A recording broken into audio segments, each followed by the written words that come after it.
महाराष्ट्र के एमएलसी चुनाव में बड़ा उलटफेर होने वाला है, उलटफेर हो सकता है, ये देखना होगा। महाराष्ट्र में आज विधान परिषद चुनाव के नतीजे आ गए हैं। एमएलसी चुनाव में एनडीए के 8 उम्मीदवार जीत चुके हैं। एमएलसी चुनाव में अब तक बीजेपी के 4 उम्मीदवार जीत चुके हैं। शिवसेना शिंदे गुट के 2 उम्मीदवारों को अब तक जीत मिली है। वहीं एनसीपी अजीत पवार के 2 कैंडिडेट्स को भी जीत मिली है।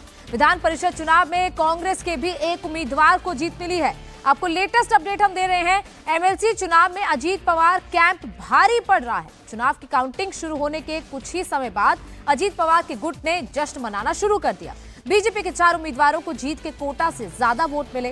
राजेश विटेकर, शिवाजी राव गर्जे जीत चुके हैं। चुनाव के नतीजे आने के बाद अजीत पवार बेहद गदगद दिखाई दिए। शुक्रिया अदा करना चाहता हूं और धन्यवाद भी देना चाहता हूं और सबका अभिनंदन करना चाहता हूं। चुनाव जब रहता है तो एलिगेशन होते हैं, एलिगेशन के बारे में मैं ज्यादा नहीं सोचता।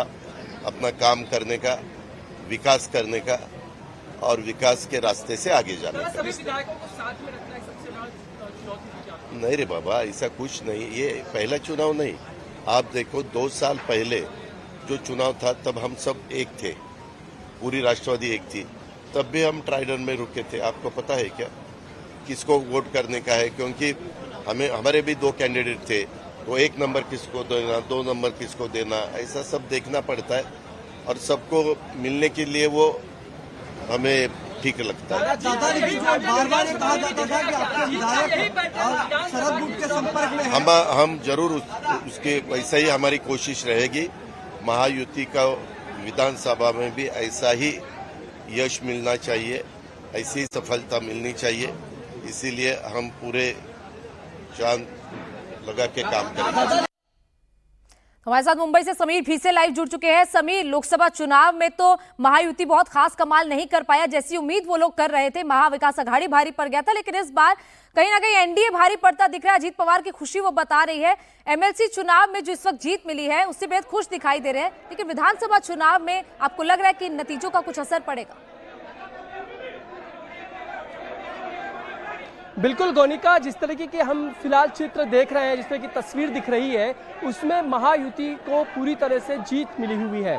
क्योंकि 11 सीट थी, उसमें से 12 उम्मीदवार मैदान में थे, किसी एक को हारना था। और इस वक्त जो हारे हुए व्यक्ति हैं वो है शेकाप के जयंत पाटिल, जिसको शरद पवार कैंप ने अर्थात शरद पवार ने समर्थन दिया था, लेकिन उनकी जो है जीत नहीं हो पाई है। फिलहाल वोटों की जो गिनती देखें तो लगभग पूरी हो चुकी है, सारे नतीजे सामने आ चुके हैं।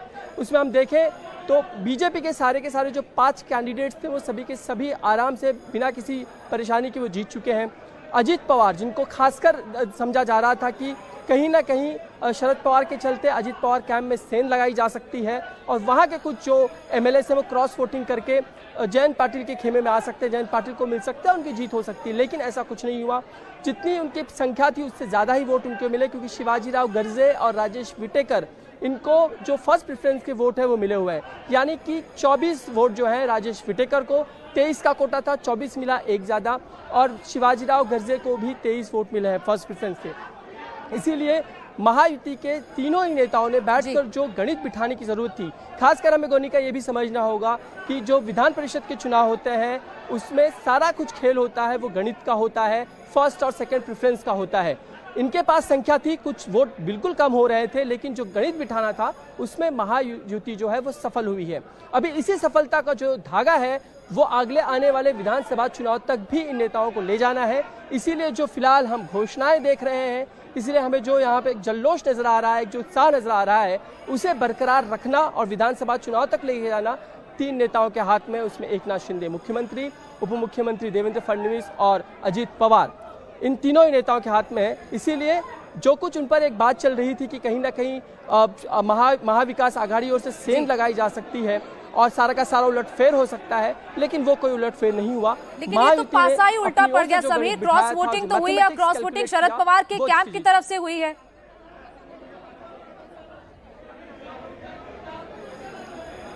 बिल्कुल यही सारा कुछ खेल था कि महायुति को डैमेज किया जा सकता है क्या, लेकिन वो नहीं हुआ है, क्योंकि जिन वोट की उनको ज़रूरत थी, खासकर अगर शरद पवार कैंप के पास देखें तो सिर्फ 12 वोट उनके पास थे।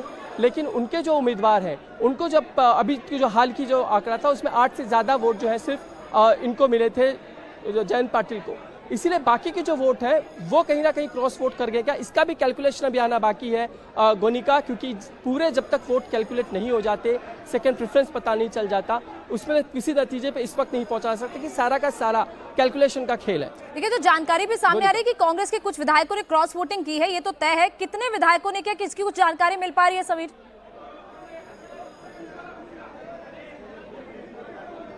बिल्कुल, फिलहाल अगर हम देखें तो 37 टोटल बीजेपी कांग्रेस के पास जो उम्मीदवार विधायक हैं उनमें से जो जानकारी मिली उसमें से जिन लोगों से हमने बात की उसमें किसी ने भी क्रॉस वोटिंग की अभी तक कंफर्मेशन नहीं दिया हुआ है, क्योंकि जिनकी बात चल रही थी वो तो जिशान सिद्दीकी, जो बाबा सिद्दीकी पहले ही इस कैंप में आ चुके हैं, अजित पवार के साथ हैं, इसलिए उनके क्रॉस वोटिंग की संभावनाएं थी।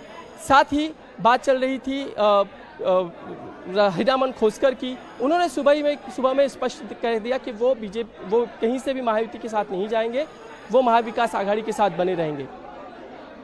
गोनिका।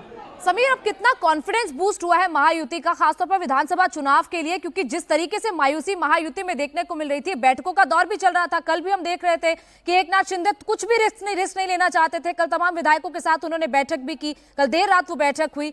ऐसे में अब ये चुनाव के नतीजे कितना मोराल बूस्ट कर देंगे महायुति का? बिल्कुल मोराल बूस्ट करने वाले ही ये नतीजे हैं, क्योंकि हम देख लें अगर अजित पवार कैंप के लोग हों या बीजेपी के लोग हों, सारे कार्यकर्ता विधान भवन में पहुंचे हुए हैं और जैसे ही नतीजे सामने आ रहे हैं वो उसको लेकर जिस तरह का उत्साह प्रदर्शित कर रहे हैं, डेफिनेटली अगर नैरेटिव की लड़ाई है तो जीत के नैरेटिव जो है महाराष्ट्र के उन ग्रामीण हिस्सों में जाएगा जिसकी ज़रूरत महायुति को इस वक्त है। क्योंकि लोकसभा के जो नतीजे आए हैं उसके बाद कहीं ना कहीं ये चर्चा चल निकली थी कि महायुति में फिलहाल कहीं से भी जो ठीक ठाक समीकरण दिखने चाहिए वो दिख नहीं रहे हैं, क्योंकि हर एक जो तीनों दल हैं एक दूसरे को लेकर ना कहीं नाराज़ है, एक दूसरे का जो काडर है उससे काम नहीं किया है। लेकिन अभी जिस तरह की जीत हासिल हुई है उससे एक नैरेटिव जो यहाँ के जो नेता हैं तीनों वो आगे बढ़ा सकते हैं कि तीनों ही नेता एक साथ हैं, पार्टियां तीनों संगठन की एक साथ हैं, इसलिए आने वाले चुनाव में भी जो जीत हासिल करनी है उसलिए सभी कार्यकर्ताओं को एक साथ मिलकर काम करना है, एक दूसरे के खिलाफ जाकर काम नहीं करना है। तो ये जो जल्लोश है, ये जो हम उत्साह इस वक्त देख रहे हैं, ये महाराष्ट्र के ग्रामीण उन हिस्सों में जाएगा क्या जहाँ पर जीत जो है इन्हें हासिल करनी है, जहाँ पे जिन जगहों पर लोकसभा में महायुति के उम्मीदवारों को जीत हासिल नहीं हो पाई, वहाँ पे उनका जो वोट है वो कम हुआ। तो ये देखना बेहद लाजमी होगा, क्योंकि ये पूरा का पूरा जो आज का जो चित्र है, जो समीकरण है। समीर, लॉयल्टी टेस्ट था ये दोनों धड़ों का, महायुति का भी महाविकास आघाड़ी का भी। तो महायुति तो इस लॉयल्टी टेस्ट में पास हो गया लग रहा है, लेकिन महाविकास आघाड़ी कहीं ना कहीं उसमें फूट दिख रही है। नहीं, वैसे अगर हम गोनिका अगर इस बात को समझने की कोशिश करें तो कांग्रेस ने एक कैंडिडेट दिया था प्रज्ञा सातव, वो जीती हैं। दूसरी ओर मिलिंद नार्वेकर एक कैंडिडेट दिया था शिवसेना की ओर से, यानी कि उद्धव बालासाहेब ठाकरे गुट की ओर से, वो उन्होंने जो फर्स्ट प्रेफरेंस है वो क्रॉस कर लिया। उनके सेकंड वोट की काउंटिंग अभी चल रही है, लेकिन जीत के करीब है। ये दो है। इसके अलावा शरद पवार कैंप ने जो तीसरा दिया था उसको लेकर अनबन थी, क्योंकि शरद पवार के पास वैसे भी अगर कैलकुलेशन देखें तो सिर्फ 12 वोट का गणित था, वो ऐसे भी उन्हें वोट कम चल रहे थे। इसीलिए महाविकास आघाड़ी के पास जो जीत का गणित चाहिए था वो बैठ तो नहीं पाया, लेकिन हाँ जो महायुति को जो कम पड़ रहे थे वो उन्होंने हासिल किए हैं। और ये वोट एक्चुअली कहाँ से और किस तरीके से ट्रांसफर हुए हैं। ठीक है समीर, आप बने रहिए हमारे साथ।